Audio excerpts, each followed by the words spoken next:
Bonjour, bienvenue sur la chaîne du Zébré de Nature. Dans cette vidéo, je vais vous présenter un petit cours de greffage délivré par Clément. Merci à lui. Alors attention, le son n'est pas terrible, il y a eu quelques petits soucis techniques, mais vous allez comprendre tout le cours sans problème. Bon visionnage. On arrive au jardin partagé, qu'on va prendre certaines personnes à greffer. C'est un vrai verger, là où les gens peuvent venir prélever des boutures, faire de la greffe. C'est ce qu'on va faire aujourd'hui. Avant, les gens ils récupéraient les pépins de pommes et puis ils les semaient partout. Et ça créait des nouvelles variétés. Et ça créait aussi des types d'arbres différents. Des fois, tu avais un arbre qui était tout petit. T'avais le père ou la mère, il est comme ça, toi. Ça fait des grands arbres. Et puis, tu sais pas pourquoi, il y a une mutation génétique, il y a un truc qui se passe. Et ça fait un arbre qui va être beaucoup plus petit, toi. Et un arbre surtout qui se bouture. Parce que pourquoi on pourrait... On me dit, bah tiens, ça c'est un Fuji. On le coupe, on le bouture, on le met dans le sol. Mais non, la bouture, elle marche pas en fait. Ça marche sur certains types d'arbres, comme le cassissier par exemple, les petits fruits qui marchent très bien. Donc on se fait pas chier à les greffer. On les coupe, on les met dans le sol et ça te fait ton fruit, toi. Il va y avoir les cognassiers, toi, qui se bouturent, ou alors même les mirobolants. Là, t'as le porte-greffe. Ça, c'est le porte-greffe. Ça, c'est le greffon. Ah oui. Et ça, c'est la pousse de l'année. Et après, on voit que là, il y a un arrêt de pousse parce qu'il y a fait. C'est des périodes quand il fait chaud, en fait. Souvent, les arbres, ils arrêtent de pousser. D'accord. Et après, ça, c'est la pousse d'après, toi. Ça, en un an. Ouais. Ok. Et ça, c'est des très belles pousses, hein, parce que non, des fois, t'achètes des arbres. Un sillon, toi, il est haut comme ça, quoi. Oui. Ça, par exemple, c'est un arbre qui est pas hyper beau, quoi. Et là, les plus beaux, en fait, on les a déjà récupérés. Ils étaient encore plus hauts que ça, quoi, toi. Et donc là, on a bien notre support, quoi. C'est lui qui va donner sa vigueur, ses caractéristiques à l'arbre. Et ça, c'est ce qui va donner la caractéristique au fruit. Ok. En fait. Donc on a vraiment deux parties distinctes, quoi, tu vois. Là, c'est pareil, on voit que c'est une anglaise compliquée, en fait, la greffe. Toi, on voit, ça fait une sorte de Z. Et ça, toi, c'est Anglaise. une greffe anglaise, ouais. Je vous montrerai ce que c'est. Il y a plein de types de greffes différentes. Ok. Et là, on voit que ça fait une greffe qui est magnifique. Toi, il y a rien, il y a pas de défaut. Toi, le tronc, il est déjà comme ça. C'est fragile aussi. C'est fragile et puis ça peut faire rentrer des maladies. Ça, c'est une greffe qui fait quasiment pas rentrer de maladies, toi. Ça, c'est la pépinière collective. En fait, c'est la pépinière qu'on avait fait avec les potes et tout. Donc, il y a 150 arbres. Bon, il y en a moins maintenant parce qu'on en a enlevé un peu. Donc là, par exemple, les premiers rangs, ça, c'est que des pommiers. Les deux rangs là, en fait, bon, ça, c'est des boutures de cassissier. Hein, ça n'a rien à voir. Mais ça, en fait, c'est deux rangs d'arbres de pommiers greffés. Ça, c'est deux autres rangs de pommiers, mais qui sont pas greffés. Donc, c'est des porte-greffes. Et du coup, on va parler beaucoup de greffons porte-greffes, en fait. Clément, c'est un porte-greffe et un greffon de variété. En fait, c'est un pommier franc. Donc, c'est-à-dire que c'est un pommier qui est issu d'un pépin.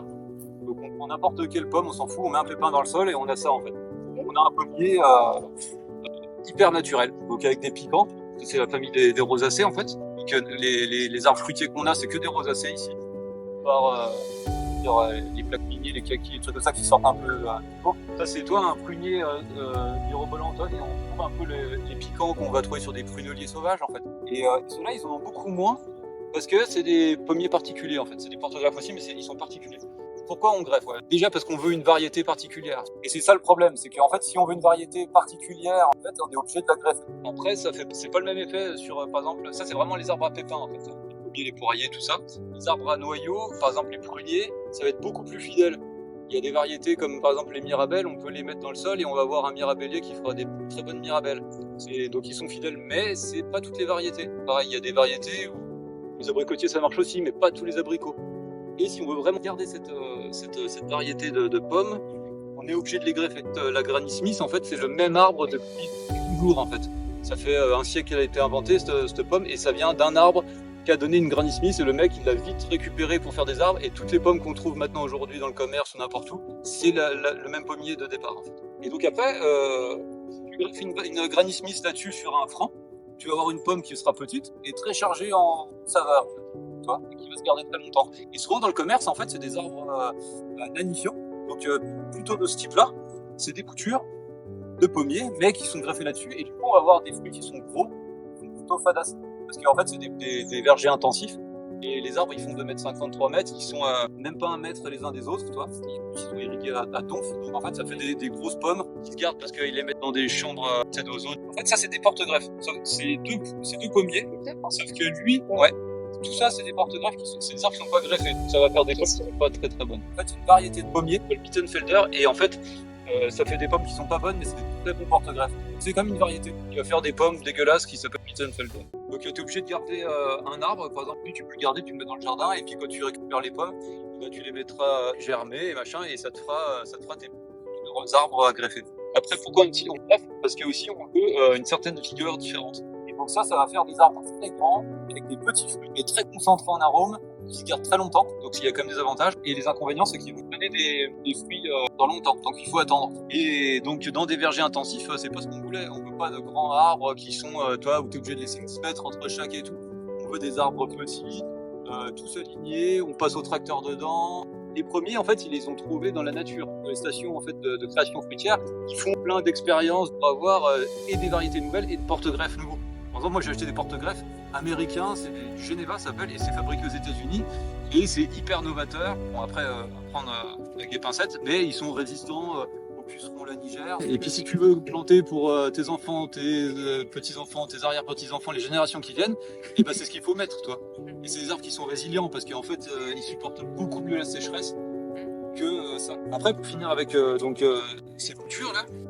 Ça, donc, du 106, c'est l'arbre de jardin. Donc, ça fait un arbre moyen avec des pommes très bien, machin, ça pousse bien. Ça se plaît même dans les sols calcaires et tout. Donc, c'est les plus utilisés, c'est ce qu'on trouve partout. Donc, le M9, qui est beaucoup plus petit, lui, c'est vraiment l'arbre intensif. Planté à 80 cm sur rond, toi. Il peut mettre 50, 3 mètres maximum. Tu passes en tracteur, les pommes, elles sont à hauteur d'homme, toi, machin, ça se traite. Par contre, il faut les tutorer. Parce que sinon, c'est des arbres qui se cassent la gueule, parce que le système racinaire est hyper superficiel. Et il faut leur donner à boire. Parce que c'est pareil, ils ne vont pas chercher en profondeur. Mais ça fait des très bons arbres. Hein. Après, c'est chouette aussi d'avoir des petits arbres avec des pommes très belles, grosses. Quoi. Et après, on greffe du pommier sur de la pomme, du poirier sur de la poire, on peut greffer du poirier sur de l'aubépine, on peut greffer du poirier sur du cognacier. Par contre, on peut greffer de l'abricotier sur du prunier. On peut greffer du pêcher sur du prunier, on peut greffer de l'amandier sur prunier. Une des trois autres raisons pourquoi on greffe, c'est aussi à cause des maladies en fait, du sanitaire des arbres. Par exemple, l'exemple le plus courant, c'est la vigne. La vigne, en fait, le vignoble français, il a été décimé par le phylloxéra au 19e. Le système racinaire, en fait, ça a été ramené par des plants américains. Ce qui s'est passé, c'est qu'en fait, ils ont ramené ces pieds de vigne américaines qui était résistant à une maladie qui venait des États-Unis et qui a décimé le vignoble français. Et le Vitis americana était résistant. Et ben, ils se sont dit, on va prendre ça, on va faire notre porte-greffe et on va greffer nos variétés françaises dessus. Et c'est ce qui se fait en fait maintenant, 100%, quasi quoi, 99% même plus que ça je pense, du vignoble français est greffé sur pied américain. Enfin, quand est-ce que tu mets en jauge et quand est-ce que... Eh ben, c'est pas la même chose. La jauge, ça va être pour les porte-greffes, à partir dans tous les sens, qu'il y a des fleurs sur les cerisiers, machin, et c'est bon. Après, il y a des variétés beaucoup plus tardives, genre le kaki, qui va se greffer plutôt en avril, mai, machin, mais globalement, là, on peut greffer quasi tous les arbres. Et là, il y a pommes, poivre, abricots. Là, les premiers, c'est des poiriers greffés. Ça, c'est des pruniers, mais qui sont pas greffés. Et ça, c'est des pommes. Et donc, on va voir une partie donc, de greffe de printemps. Ça va être maintenant. Dans la prochaine vidéo, nous allons voir plusieurs types de greffes, dont la greffe en fente avec insertion de double greffon, ainsi que la greffe en couronne, ici avec un seul greffon, sachant qu'on peut mettre plusieurs greffons autour de la couronne, tout dépend du diamètre du porte-greffe. Et enfin, il y a la greffe anglaise compliquée. Nous allons aussi voir comment maintenir et protéger la greffe, avec quoi la maintenir et comment bien isoler la greffe avec du mastic pour éviter toute intrusion de maladies. Rendez-vous dans la prochaine vidéo.